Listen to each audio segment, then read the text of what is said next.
So the main event, Josh Barnett, Andre Arlovski, they turn in the fight of the night, Kenny, in the main event. So 42 pro fights for Josh Barnett coming in, 38 for Arlovski.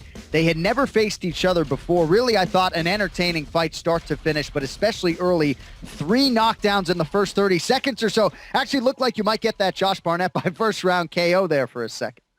Yeah, but Arlovski almost got that first round knockout as well. Exciting stuff early on, man. In the end, it was the grappling of Josh Barnett, but both guys' chins kind of hung in there. They both got rocked with big-time shots. That's the risk you take when you're fighting at heavyweight in the UFC. Both guys kind of didn't move their head at the right time, got caught with some big shots tight in the boxing range. And Arlovski almost pulled off the upset, man, dropped Barnett a little bit, and Barnett got right back in to what he was doing and kind of kept getting hit with those whipping-like shots of Arlovski.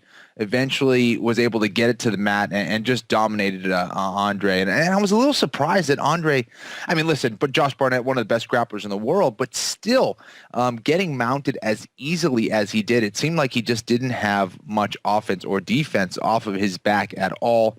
And considering he's been grappling for a long time, I was a little surprised by that. But Barnett with that gorgeous takedown from that Kimura, that rolling Kimura, that was really pretty because he did it up against the cage. He didn't have a lot of space for it, and ended up getting that mount position. Arlovski just didn't know what to do. A lot of pressure with those punches in the second round, forcing him to turn his back, and Josh Barnett with yet another submission.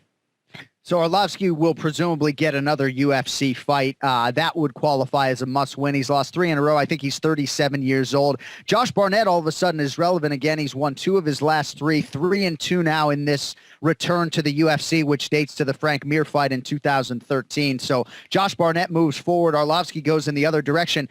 Now, this was an early fight for those of us in the United States, certainly on the West Coast. I mean, how nice is it to be able to just watch a UFC main event of this caliber, like on your cell phone, wherever you go in 2016. It's an amazing luxury and one that you don't have all that often, of course, with the FS1 shows. But I don't know, man, I was bouncing around Boca Raton, Florida, watching this main event on my phone and couldn't have been happier.